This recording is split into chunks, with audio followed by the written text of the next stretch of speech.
To my grandchildren, may you never forget this. Sometimes the wildest storms come wearing the quiet face of a sunny day, and sometimes what tries to kill you ends up showing you who you really are. What unfolded next defies every instinct I thought I understood. A twist so raw and human, it might stir even the coldest heart and leave you questioning where mercy truly comes from. The morning it happened, the sun rose clean and bright over the pines of South Carolina, casting a honey-colored glow across the fields where dew clung to each blade of grass. Birdsong filled the woods with a gentle chorus that made me think nothing bad could exist in such a beautiful world. My cane tapped the dirt path in a steady rhythm, and Benny, my old collie mix, trotted just ahead, sniffing the breeze with his tail waving high. I was headed to check the fence line behind the property, where deer sometimes slipped through and flattened my vegetable beds. I felt surprisingly strong for 82, legs steady, breath clean, chest rising with a sense of pride for still handling my land alone. The sky overhead was streaked pink and pale gold, the kind of sky that used to make my late wife hum her favorite hymn under her breath. I thought of her then, of how she'd tease me for fussing over fences at my age, and it brought a sharp ache behind my ribs.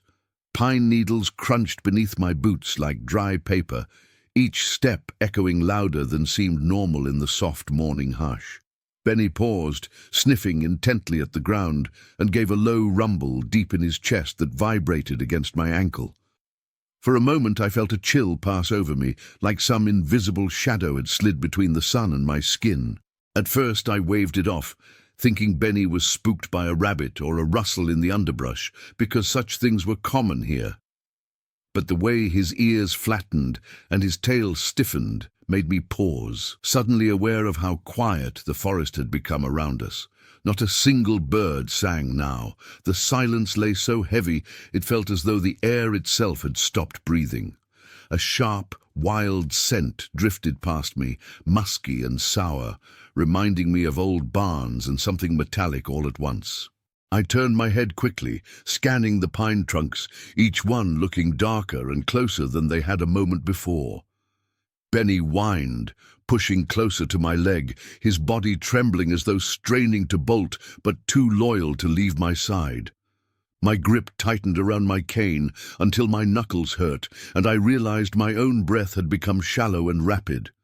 Something moved in the shadows ahead, just a flicker, but enough to make my pulse leap into my throat.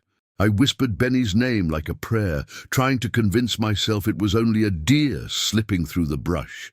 Yet the hair on my arms stood up so sharp it almost ached, warning me I was lying to myself. I kept moving forward, slower now, each step deliberate, eyes flicking to every patch of shadow between the tree trunks.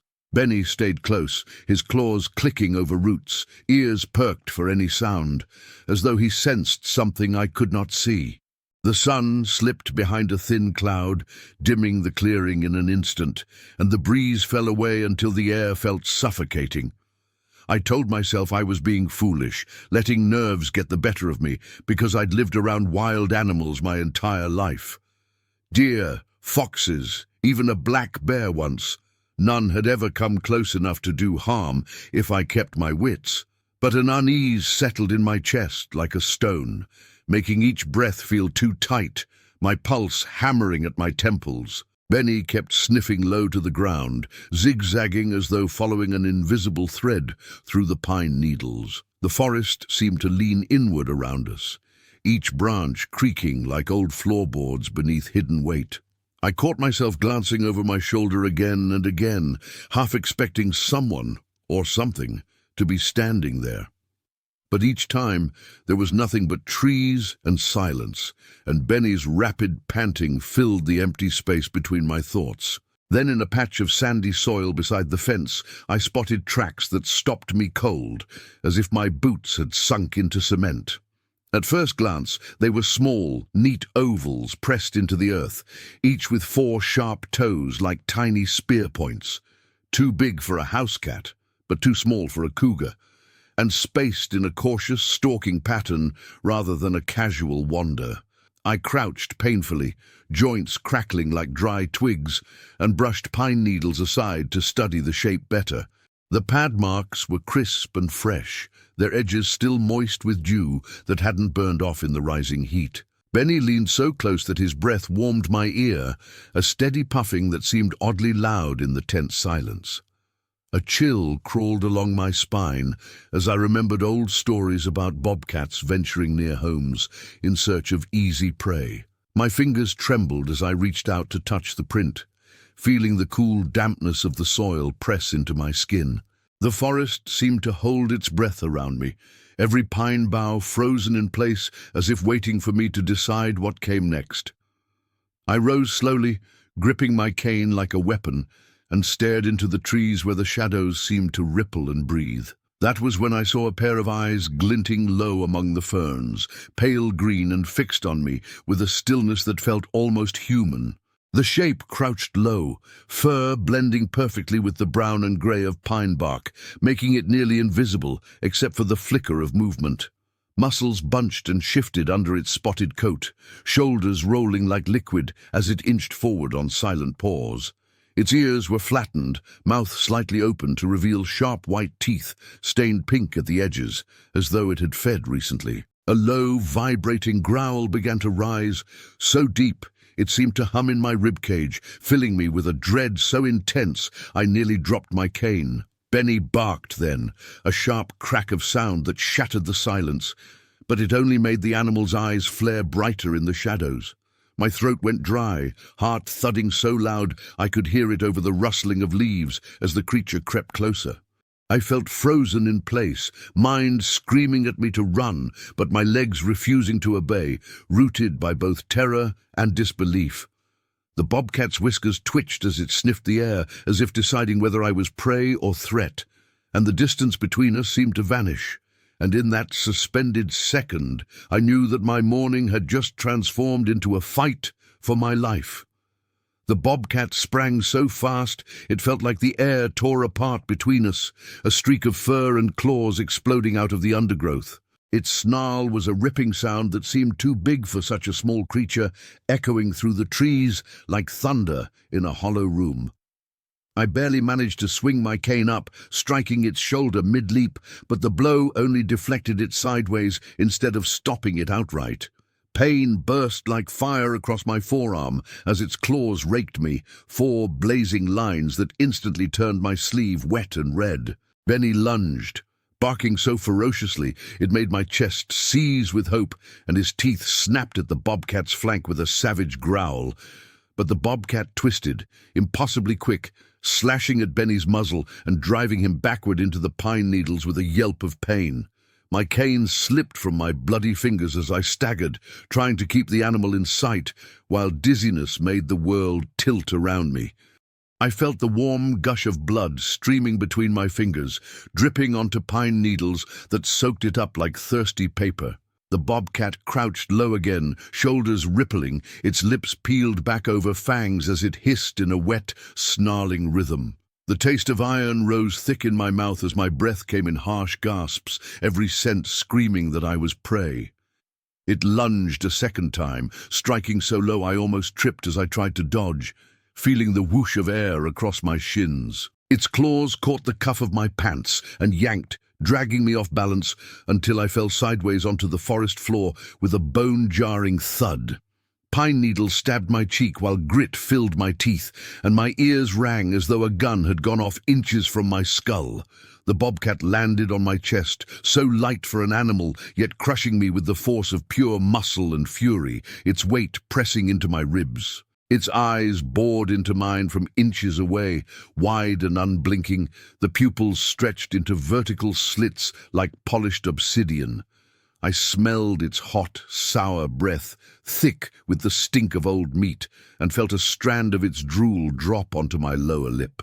My arms flailed weakly, trying to push it off, but my left arm screamed with pain and my right was pinned beneath my back.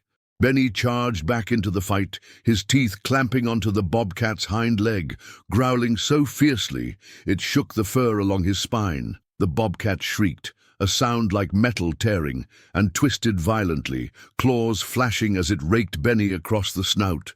Blood sprayed the pine needles bright as paint as Benny staggered back once more, leaving me alone under the predator's weight. I knew in that instant that if I didn't act, I was going to die right there under the pines, and my story would end in silence. With a surge of panic, I bucked my hips upward and jammed my knee into the bobcat's belly as hard as I could manage. It snarled and snapped at my face, teeth closing on empty air inches from my nose as I screamed until my throat felt raw. My good hand scrabbled in the dirt until my fingers closed around a broken pine branch, rough and sharp like a dagger. I brought it up blindly, ramming it into the bobcat's ribs, feeling the stick sink into flesh with a squelching pop that turned my stomach. The bobcat shrieked, leaping backward off my chest, its tail lashing wildly as it staggered in circles, bleeding from its side. Benny lunged again, seizing the bobcat's ear and shaking his head like a terrier with a rat, spraying droplets of blood around us. I struggled to sit up, vision spinning, my chest heaving with ragged breaths and pain throbbing in time with my hammering pulse. The bobcat wrenched free of Benny's grip, hissed one last time, then darted into the undergrowth, leaving a trembling silence behind. For a moment, I could only lie there, the forest spinning above me, certain my heart was going to pound right out of my chest. I sat up slowly, afraid to move too quickly in case the bobcat was lurking nearby, waiting for another chance to strike. Blood dripped steadily from my forearm, painting dark stains onto my shirt and pooling in the creases of my palm. Benny slumped beside me, panting hard, his muzzle smeared with both his blood and the bobcat's, eyes wide and glassy with shock. Every breath scraped my throat raw, and my ears still rang from the animal's screams, the sounds echoing in my skull like distant bells. My cane lay several feet away, half buried in pine needles, sticky with my blood, and I crawled toward it, feeling each inch of ground beneath me. I clutched it tight, as though it might anchor me to life, and tried to swallow the bile rising in my throat from fear and pain. Benny whined softly and leaned against me, pressing his body to my side as though trying to shield me from the world. The forest seemed to settle into a hush, as if nature itself was shocked by the violence that had erupted in its calm morning. Sunlight filtered through the branches again, dappled gold and green, falling across blood-spattered leaves and torn pine straw. And in that silence, I felt the terrifying certainty that the bobcat might return and finish what it had started.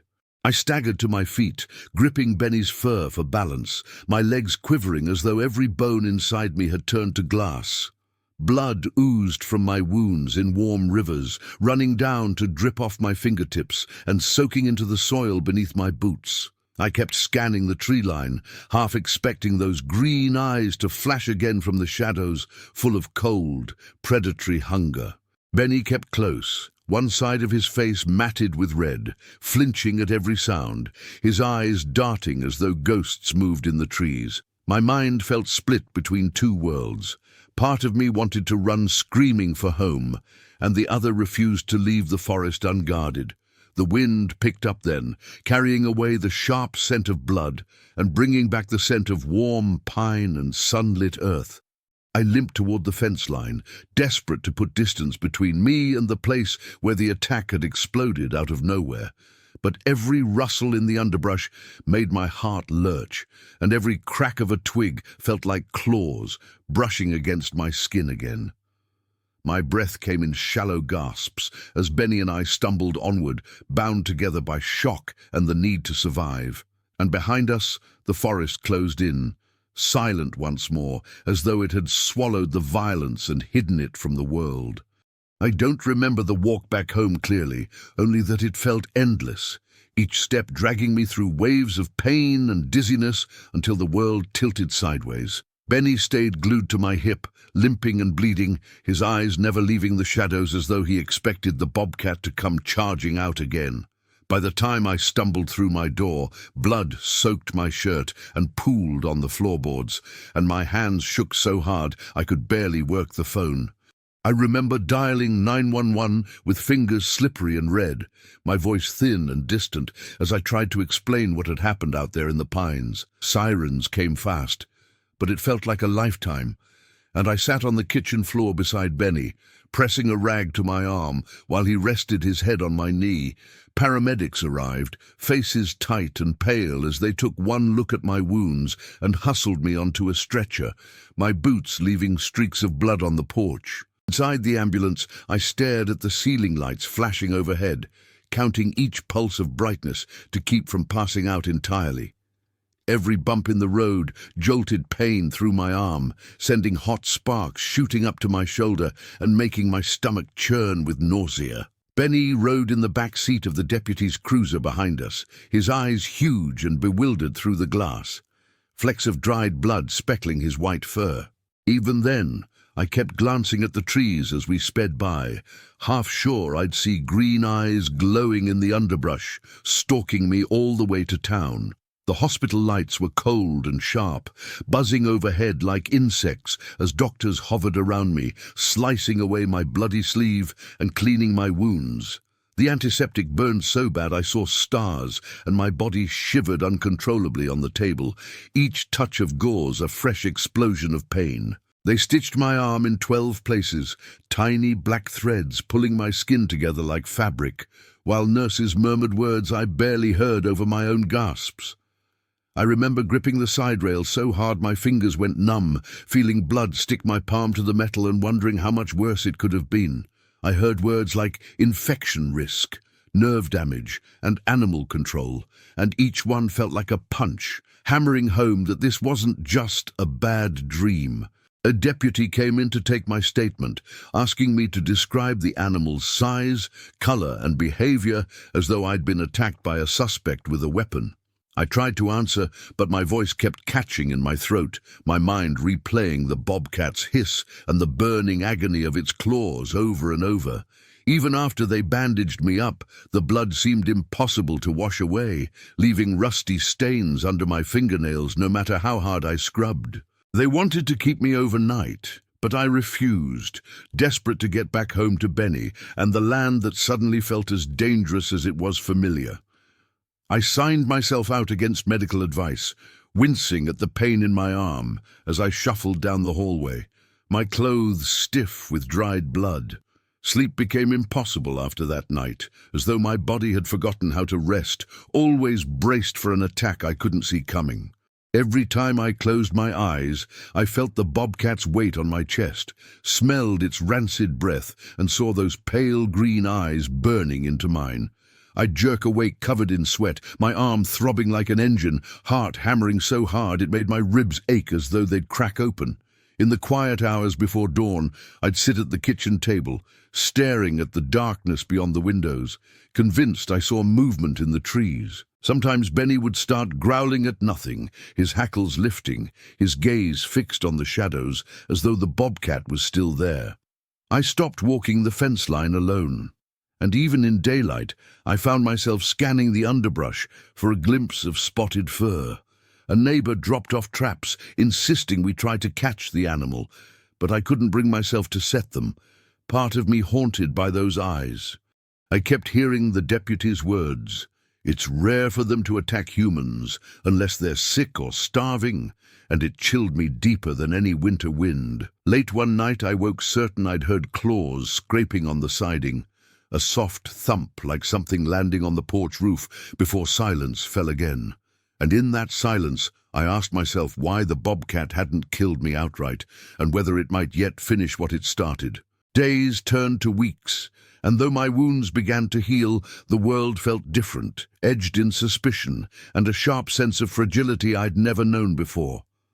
My arm remained stiff and sore, wrapped in gauze that smelled faintly of medicine, and I caught myself avoiding mirrors so I wouldn't have to see the scars. Neighbors came by with pies and casseroles, talking in hushed tones as though I were a man halfway gone, while Benny stayed pressed to my leg like a shadow. I found it hard to stand still anywhere but inside the house, because the forest now felt alive with hidden threats, every leaf whispering secrets I wasn't meant to hear.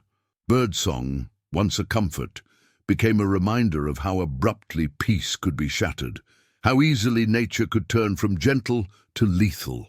I replayed the moment the bobcat stared into my eyes, its pupils narrow and cold, and wondered if it recognized me as something more than prey. Sometimes I imagined that it was still watching me from the trees, measuring whether I was strong enough to survive another test. My doctor warned me about infection, about lingering trauma, and said I should talk to someone. But I couldn't find the words to describe how the world had changed. I tried writing it all down, hoping it might drain the poison from my chest, but the memories came back sharp and bloody, refusing to stay quiet on the page. Yet beneath all the fear, a stubborn part of me kept whispering that I'd lived, and there had to be some reason I was still standing here. One morning, as the sun broke through the fog, I stepped outside, leaning on my cane, and watched the dew glisten like tiny diamonds across the grass. The forest stood silent, unchanged and eternal, the pine scent crisp in the breeze, as though daring me to come back and reclaim my ground. Benny sat beside me, scars healing on his muzzle, eyes bright as ever, and his tail thumped against the porch as he nudged my good hand. I stared into the trees, half afraid, half determined, feeling the weight of everything I'd lost and everything I still refused to surrender. A single crow called out from high in the pines, its voice sharp and echoing, reminding me that life doesn't pause just because we're wounded. I took a cautious step toward the fence line, feeling each breath like a triumph, though my pulse raced so hard it made my vision flicker. In my chest, the memory of claws still burned, but so did the knowledge that I'd faced something wild and lived to tell the tale. I whispered thanks to Benny and to the forest itself, even as I kept my eyes on the shadows for any flicker of movement. Because part of me believed the bobcat was still out there, and that one day our paths might cross again in ways I couldn't yet imagine. And in that thought, I found the beginning of forgiveness, both for the animal and for the fear still coiling inside me like a hidden wound. It's been months since that morning, and though my body is mostly mended, there's a scar running down my forearm that catches the sunlight like a silver river. Every time I look at it, I remember the feel of the bobcat's weight, its breath on my face, the shock of pain as its claws cut into my flesh. Yet I also remember Benny's courage, the way he lunged without hesitation, and how the forest itself seemed to hold its breath as we fought for our lives.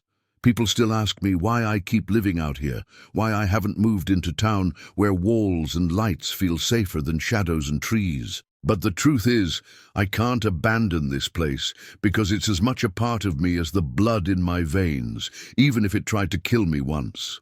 There's a wildness in the pines that calls to something old inside me, reminding me I'm not just an old man, but a creature of the same earth. I walk slower now, and Benny stays close, and I carry pepper spray on my belt, though I hope to God I never have to use it. Some mornings I stand in the clearing, eyes half closed, listening for the soft hush of paws in the underbrush, wondering if I'd recognize that sound again. I wonder if the bobcat remembers me, if animals carry memories of humans the way we carry memories of them, etched in nerve and bone. And in those moments, fear and respect mix inside me like two sides of the same coin, teaching me the price of surviving the wild. I found myself talking about that day more often, as though the telling might bleed the poison from my memories and leave only understanding behind. Neighbors still look at me wide-eyed, shaking their heads, telling me I'm lucky to be alive, that it's a miracle I wasn't killed outright. I nod and smile, but inside, I know it wasn't just luck. It was Benny, it was instinct, and it was the forest deciding to let me go. Sometimes I close my eyes and see the bobcat's green stare, and instead of hatred, I feel a strange kinship, as though we share a secret no one else could grasp. I've started reading about bobcats, learning how they live, what they fear, what drives them to risk crossing paths with men. I can't blame it for what it did. It was hungry, scared, and obeying the same rules of survival that govern us all out here. In my quieter hours, I even wonder if it spared me on purpose, some primal recognition that we were both too stubborn to die that day.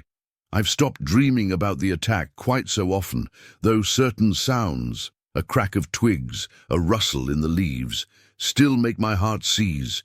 Yet when the sun cuts through the branches in long golden beams, I feel something close to peace, as though the forest has offered me a truce.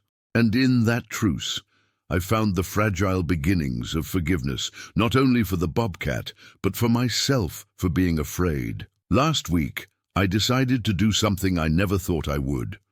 I called the local wildlife rescue and offered to volunteer. They were surprised to hear from me, considering the headlines and the scars, but they welcomed me like an old friend they'd been waiting for. I helped mend fences, clean enclosures, and talk to visitors about bobcats, explaining how rare attacks really are and how we have to respect their space. At first, the words felt bitter on my tongue, but over time, I felt something shift, like a wound scabbing over to become just another story. Standing there telling people how the wild isn't cruel, just indifferent, I feel a purpose stirring in me stronger than any fear. I've learned the best way to fight terror is to look it in the eye, to understand it, to tell its story so it loses some of its teeth. When I talk about that day, I watch people's faces change from horror to wonder, and sometimes even gratitude for knowing the truth. It's strange how survival can turn into a gift you carry forward, offering hope to strangers who think they'd crumble if the wild ever turned on them. Benny comes with me most days, his scars faded but still visible, a living reminder that loyalty can save your life, even when all seems lost. And each time I leave the rescue center, I glance at the tree line and feel lighter, like the forest, and I have finally made our peace. 2 days ago, something happened I never expected. I saw those same green eyes again, shining from the edge of the woods as dusk settled in. For a long moment, the bobcat just stood there, half hidden behind a screen of ferns, its body still as a statue, breath misting in the cooling air. Benny stiffened beside me, hackles raised, but he didn't bark. Instead, he stared, ears flicking forward, as if he too was deciding what came next. I felt no rage, no terror this time, only a deep, quiet awe, as though the animal and I were greeting each other across an invisible border. Its eyes blinked slowly, its tail flicking once, and I swear I felt a silent message pass between us. Not friends, not enemies, just survivors. Then it turned and melted back into the trees, so silent that the world seemed to sigh in relief, leaving only the rustling leaves in its wake. I stood there long after it was gone, cane in my hand, feeling the wild pulsing in my veins, as though it had become a part of me forever. Benny nudged my leg and whined softly, and I scratched his ears, telling him we were okay, that we'd face the wild and come through. I knew then that the forest would always hold shadows, but it would also hold forgiveness, resilience, and the truth of who we are beneath our fear. And I realized that day the bobcat didn't just leave scars on my body, it carved a truth into my soul,